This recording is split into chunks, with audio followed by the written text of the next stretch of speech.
They would rather win by force of arms, where they can dictate what the final terms are with a complete military victory, to where they just give an unconditional surrender. That's what they're looking for. Then they don't have to worry about terms. They don't have to worry about negotiations. They don't have to worry about leverage. They don't have to give this or that, et cetera. Now, that comes at a cost. And I think that Putin, one of the most moderate guy maybe in the Russian hierarchy, recognizes that there's a cost to that. So that's, I think, why he's saying we'll still leave the gate open for a negotiated settlement if we can get on these terms. And believe me, the terms that are being offered right now, as draconian as they appear, especially in comparison to everything else, are tremendous compared to what will happen if Medvedev gets his way. Now, Putin wants that way, and he recognizes that that would be a lower cost, but it is very clear that he is preparing and supplying himself with the capacity to go the other method. Now, there was a comment last week that didn't get hardly any notice in the Western press, but it should have, because it has a lot of impact on what's happening right here with this war and where it may go next. And he addressed some issues about the Russian defense industrial base and talked about its capacities. The defense industrial complex continues to operate in an intensified mode across nearly the entire range of manufactured products. And the key, top priority task remains unchanged, providing all necessary supplies to the units and formations involved in the special military operation. At the same time, Russia continues to rank among the top 5 leaders in the global arms market and maintains its leading export positions in many areas. This once again confirms the quality, reliability, and effectiveness of the military hardware produced by our defense manufacturers. Certainly, interest in it is growing, and we understand why. After all, practically the entire range of Russian weaponry, from detection and strike systems to air defense, aviation, unmanned systems, and armored vehicles, has proven its effectiveness, undergoing rigorous testing not only at training grounds or during exercises, but most importantly, on the ground, in frontline conditions, in real combat. See, that's not just bragging about things. A lot of countries brag about stuff, but we see that that is tangibly happening on the ground, and we show it, we see it playing out real time right now. Even today, as we're talking right now, we see it playing out on the battlefield. And he's talking about our capacity in air power, air defense, drones, armored vehicles, other technologies of war, electronic warfare, all of those categories of things. We see them on dramatic display, both their offensive missiles, their defensive interceptor missiles, both working fine. Ukraine, if Russia fired the most ever overnight, Ukraine has not been far behind. They fired 150 last night at Russia, and I think somewhere around 700 in the last 4 or 5 days. But Russia has intercepted almost all of them. So the Russian defense capability is playing out exactly as he says it is there, and it's showing its capacity. That means that Russia has enough air defense missiles to knock down all the drones, and it has enough offensive missiles to saturate through the Ukrainian side. You see, in both directions, it's bad for the Ukraine side, and it's getting stronger and stronger for the Russian side. Now, he was talking about exports and all this, and I think I mentioned last week when we talked about this before that Russia, depending on which category you look at, which ranking, they're either anywhere from 5th to 3rd and maybe a little bit lower than that, but in different categories, they are at the top, exporting that kind of equipment, and they have enough to physically do on the battlefield what you see there, both with tactical drones and operational and strategic drones, because that's you see all of them at play right now. All categories across the board are doing really, really well. That it leads then into what Russia may be planning to do or in the early phases of doing right now, and that is on another offensive. Newsweek actually says that Russia has bigger sights than that even, and that within 2 years that the Russians could be ready to attack NATO. So on the one hand, some people want to talk about, if you saw our show earlier today, you saw a retired British colonel and a retired British general say that Russia's they're on their last legs. They've culminated, that they're running out of all the equipment that they need. And then at the same time, the West is also telling us that Russia's going to be ready to attack NATO, the entire 32-member alliance, in just 2 years. Once this war is over, Moscow could pose a, quote, significant military challenge to NATO, particularly in the Baltic states, as early as 2027, a London-based International Institute for the Strategic Studies said in a report released last Wednesday.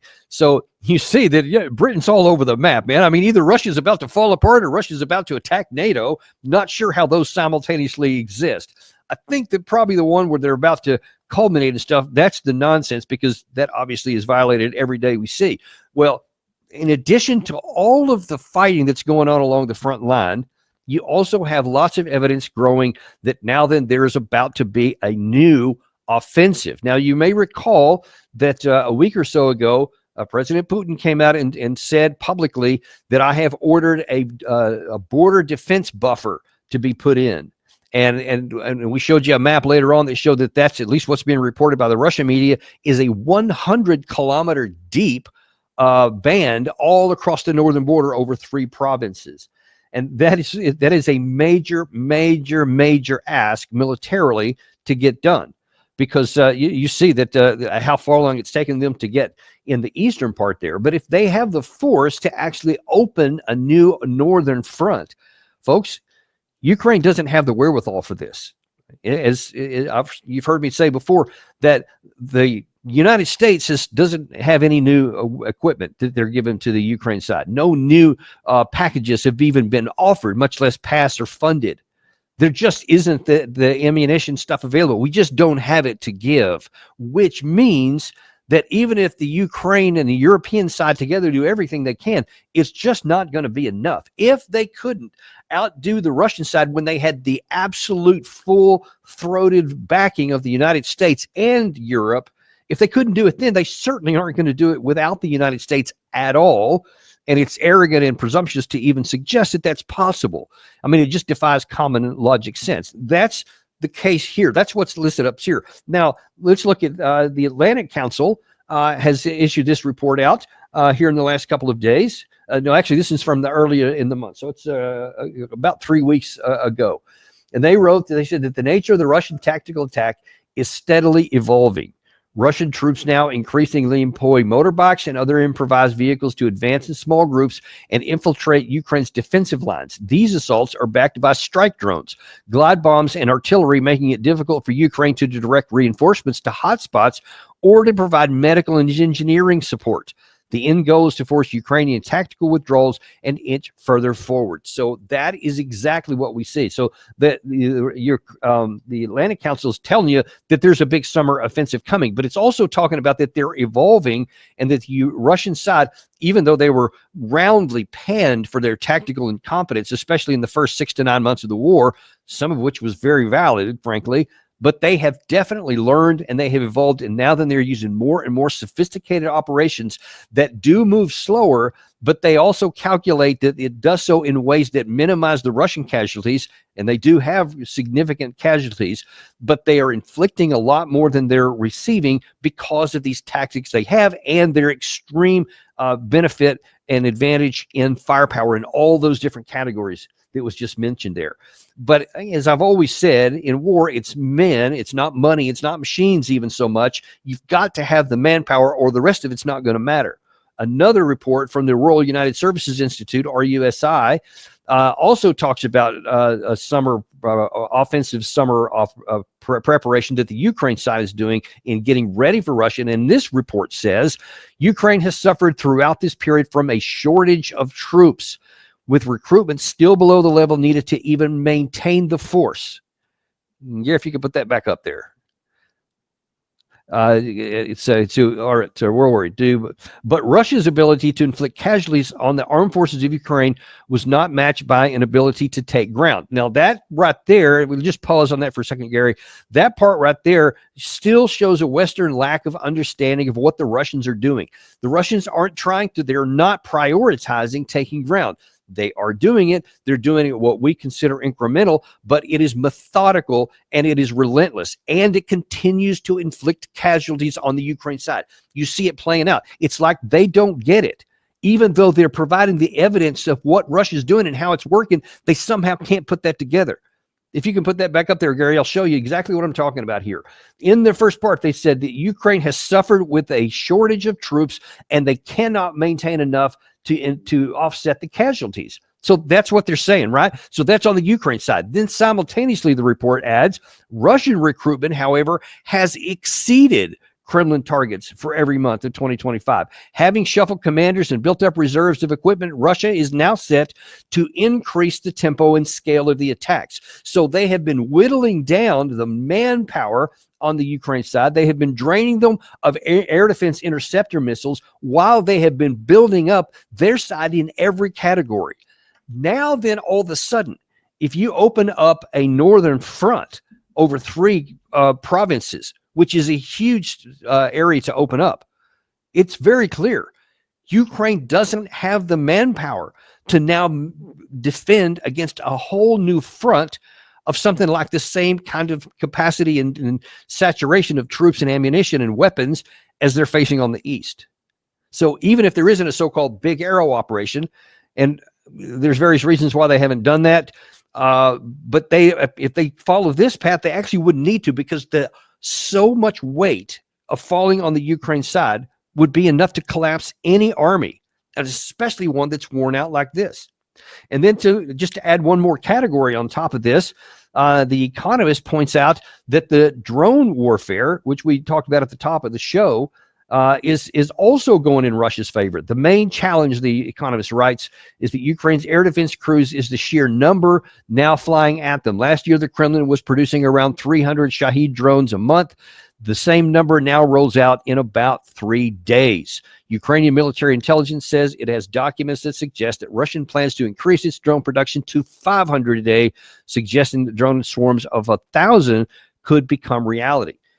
Folks, you got to see that picture I showed you of Odessa, especially those videos.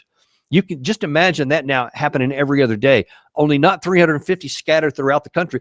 You could get massive saturated drones coming in on specific targets. Once the air defense shield has been thinned to a certain degree, where it's now not even 50%, but down to 20 or 15 or 30%. Now then you can just saturate it with large numbers of weapons that the Russians have, and you can hit literally every target you want to. It won't matter if the Ukraine side is able to knock out 20 or 30%, because the 70% that get through, the Russians will just use common sense and they'll double tap or triple tap every target that they want to hit, knowing that there simply isn't enough defender missiles to knock it out. And therefore, virtually every target they want to hit, they will. And it won't take too much of that to have a dramatic and catastrophic impact on the Ukraine soldiers at the front line. And of course, then you would increase the pressure because of the additional manpower that Russia is apparently going to bring to bear in this offensive on the northern front. And you see that the clock is ticking. And you add to that the fact that American support from the Biden administration is going to run out within just a handful of months. And it's already at a trickle. Now, with all of this, why in the world would the Western European side, led by Merz and allegedly even the United States, he said even the U.S. was in on this.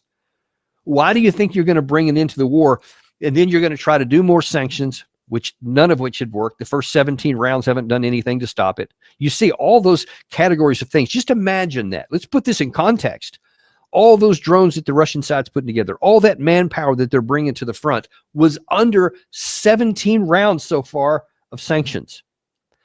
So what possible logic would we have to say, let's just keep trying what hasn't worked before? Maybe just a little more will work when everything else hasn't. It ain't gonna, folks. It's irrational to think that that's going to happen. All you're doing is setting up Ukraine for a complete loss. And we could be getting into the genuine end state here. The end game could be now coming down. We could be talking months away. It's just really hard to imagine how Ukraine can continue fighting. And by the way, I've looked at some detailed reports from over this past weekend, and the Ukraine army is still fighting very effectively, and they're defending, but they're losing every day. And those troops that are lost aren't being replaced. And the ones that are replacing them are of perpetually lower and lower quality. And you just cannot keep up those trends and still be able to exist. And even more than that, you can see even a slow, methodical defeat. There's no pathway to a victory. There's no evidence that you can even theoretically point to, even if you say, well, Russia's slowing down and the 18th and the 19th packages, and especially if we can get Lindsey Graham and Senator Blumenthal, if they can come together and they can have a 20th one, wow, then that would do it. How are you going to reverse this? It's like the Queen Mary, so to speak, or the Titanic. You can't just turn that thing on a dime. It's not like a fast automobile that you can just turn the thing and be around here. It will take multiple months, more like increments of half year, to reverse a lot of these things. Even if the sanctions did magically somehow work, it would take a half a year or more to even have any impact. Folks, Ukraine can't survive increments of 6 months. They may not even survive one. And so we are going down a path right now, and that's collective West, and definitely the Ukraine side, to where we are setting the stage for a major, major calamity. Not only will Ukraine not get any of the so-called ugly deal that's on the table today, but they are going to suffer the most likely case now. The most probable case is an outright military defeat. Russia may not even stop at the Dnieper River. They may go all the way to Odessa. They may go all the way to Transnistria and to Moldova in the south. They could go literally up to the gates of Kiev. Many in Russia say that they shouldn't stop at all. Dmitry Medvedev has insisted, or implied rather, over the weekend with a map that he posted, that at this point, the river ain't going to stop nothing. We're going to continue on, even if it means that we have to garrison virtually all of the western Ukraine as well. I don't know if they're going to do that or not. I don't know if they want to. But the fact is that that's not out of the realm of possibility. That's theoretically possible. Stopping Russia is not theoretically possible. And I've been saying this for years, and it's really starting to come into focus now. Folks, if because of our unwillingness to take any of the diplomatic off-ramps that have been offered from 2015 forward, all the way through, the last one came in June of last year, and then now this current one that we're facing since Trump got inaugurated, if we bypass this one, then we are going to have to face the prospect that the whole world is going to see that the Russian side took everything NATO could offer, all the training, all the equipment, all the ammunition, all the intelligence support that it was given, all the targeting and everything, and completely obliterated the army that they equipped. How's that going to look?